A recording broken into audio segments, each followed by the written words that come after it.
और आपको बैठ के सुनना है। मेरी आवाज जहां तक पहुंच रही है, किसान, मजदूर, बेरोजगार भाई, बेरोजगार बहनों को भारतीय स्वतंत्रता सेनानी माता भूलीबाई का पोता आपको जोहार करता है। आज जम्मू कश्मीर से लगाकर केरल तक, असम से लगाकर गुजरात तक पूरा आदिवासी समाज सड़कों पे है और अपने हक अधिकार की बात मनवाने के लिए सरकार के सामने पेश हुआ है। साथियों, सरकार के सामने पेश हुआ है, लेकिन हम सरकार से पूछना चाहते हैं,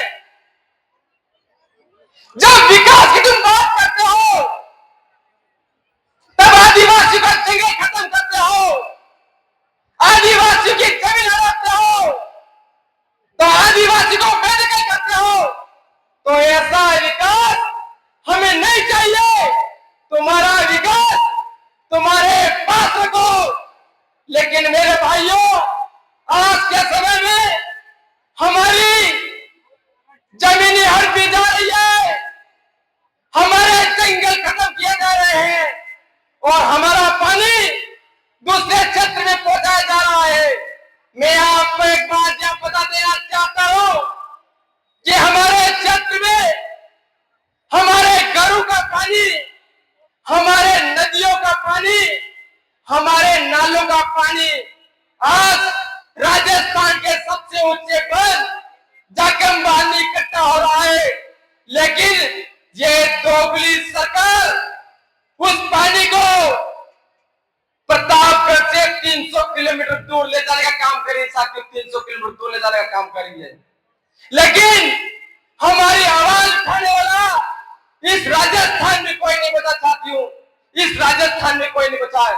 आज आदिवासी के साथ जगह जगह अन्याय, शोषण और अत्याचार किए जा रहे हैं, लेकिन राजस्थान की विधानसभा में बैठे हुए गुंगे बेरे विधायक जो यहां से चुन के गए हैं, हमारी आवाज कहीं से कहीं तक नहीं उठा रहे। साथियों, आज हमारे समाज के साथ कितनी घटनाएं होती है हम जानते हैं, लेकिन हमारी आवाज उठाने वाला कोई नहीं। साथियों, इस भारतीय संविधान के अंदर हमारे समाज के लिए 5 चुनौती दे रखी है, लेकिन क्या लागू हुई? क्या हमें जंगल का अधिकार मिला? क्या जमीनें हमें मिली? क्या पानी हमें मिला? नहीं मिला साथियों। और आज हमारे 45% विद्यार्थी के लिए होना चाहिए, लेकिन आज कॉलेजों में सिर्फ मात्र 12% मिल रहा। साथियों, यह सोचने का विषय है। लेकिन मैं आपको हमारी यह उपलब्धि गिनाने आया हूं। प्रतापगढ़ के अंदर जब से आदिवासी परिवार आया है, आदिवासी परिवार आने के बाद सबसे पहले पीपल कोट महाविद्यालय की मांग आदिवासी परिवार ने उठाई थी। बसुटला कॉलेज की मांग आदिवासी परिवार ने उठाई थी और दल्लोड कॉलेज की मांग आदिवासी परिवार ने उठाई थी और प्रतापगढ़ के अंदर कन्या महाविद्यालय की मांग भी आदिवासी परिवार ने उठाई थी।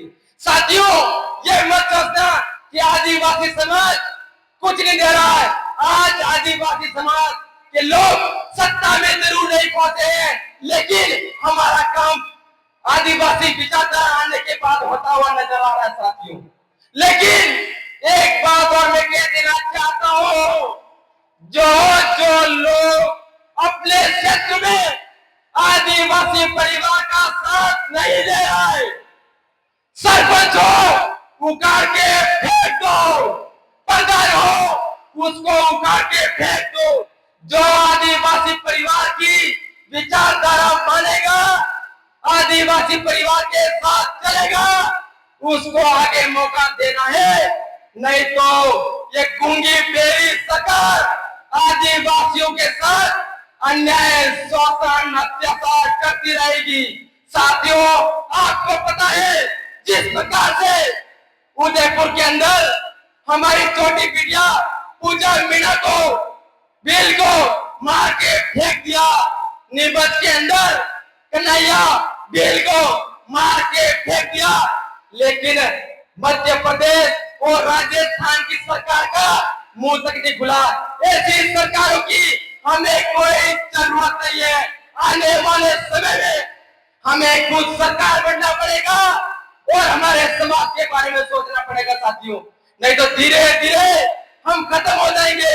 एक बात और मैं कहना चाहता हूँ, बांसवाड़ा, डूंगरपुर और बागीदोरा से आए हुए हमारे आदिवासी भाई जो समुद्र ग्रुप के अंदर पाल और मांडकला जामुवेला के अंदर रहते हैं, वो बेचारे 1990 के टाइम यहाँ आ गए थे, लेकिन आज दिन तक उन व्यक्ति को पट्टा जारी नहीं किया।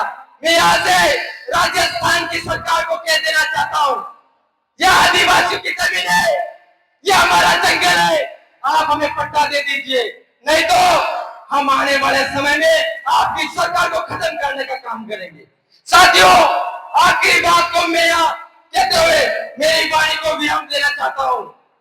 दक्षिण राजस्थान के अंदर जितना भी जंगल है वो हमारा है, जितना भी पर्वत है वो हमारा है, जितनी भी नदियां है वो हमारी है।